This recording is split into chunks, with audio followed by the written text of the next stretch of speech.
Hi, this is Scott Garibay, and today we're going to talk about Dungeons and Dragons. We're going to talk about an odd piece of Dungeons and Dragons history that is now repeating, that I think a lot of people missed.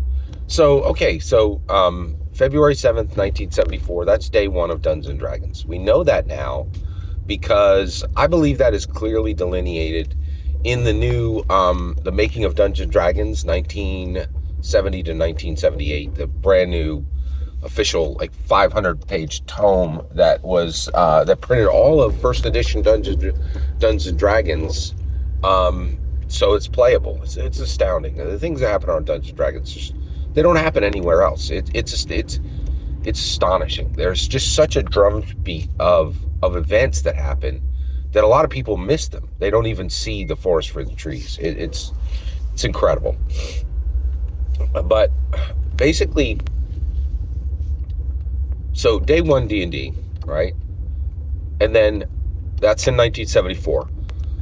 But 9 years happen, and Gary Gygax gets something pretty incredible done. He gets Dungeons and Dragons created as a, successfully created as a,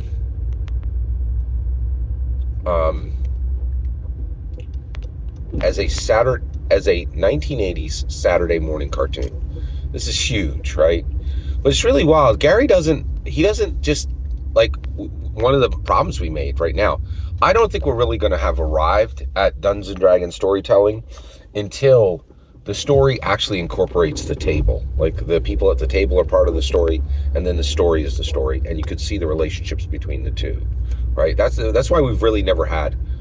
But the 1983 Saturday morning cartoon did this. It mixed the literal physical table players with the world itself. In fact, it said, hey, if you're a bunch of kids playing Dungeons and Dragons, you could get swept up into this world and lost in it and never, ever return, right? You could be and what's really wild is this was Gary's idea for the show, right? And what's even more just loopy-doopy out there is not only do you get that happening, right?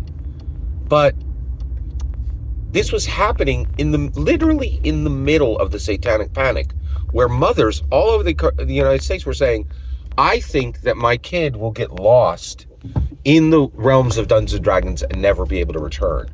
And then Gary Gygax was like, hey, I see your fear and I multiply it. I'm going to make a television show about your kids getting lost in Dungeons and Dragons and never being able to find their way out.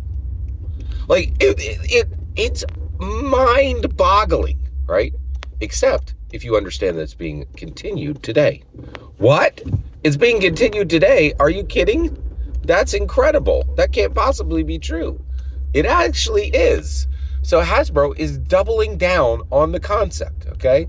So who are the kids who were lost in Dungeons and Dragons, right?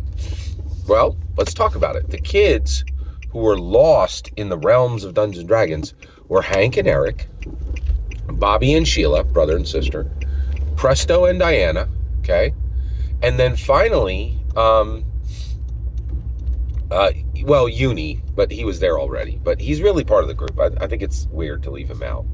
All right, so you have 6 kids who are lost, and James Wyatt comes along, and I'll tell you right now, do not sleep on James Wyatt. James Wyatt has done more to change Dungeons and Dragons in dramatic, dynamic ways than I think almost anybody else, right? He's the one that bound Magic the Gathering, every single element of Magic the Gathering, into Dungeons and Dragons, right? But get this, what he did here, which I thought was really astounding, right, was he said, hey, so you know that these kids got lost in in the realms of Dungeons and Dragons forever and were never returned, right? You're aware of that, right? But did you know that they're not the only kids that happened to? There are lots of other kids who also play Dungeons and Dragons and then were lost and swept into the realms of Dungeons and Dragons forever, never to return. Here's the first one. Niko the Cleric. This is incredible.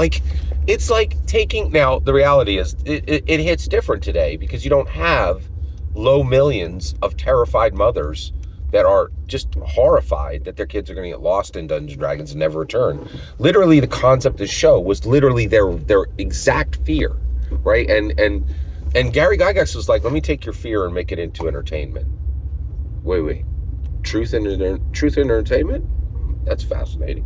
Right? Like it's like what's happening? What is this, right? It's like your truth in the entertainment. It's incredible. It is absolutely incredible, right? And now James Wyatt is saying, hey, that never ended. It's still happening right now. It's still happening right now. It's still happening right now. You're like, what? It is truly incredible. So James Wyatt is continuing Gary Gygax's incredible legacy, in my humble opinion. Every single word you just heard is my humble opinion. The important part is when I get to hear your humble opinion. When you get in the comments and send your traffic, please consider liking, subscribing, and have a fetch millennium.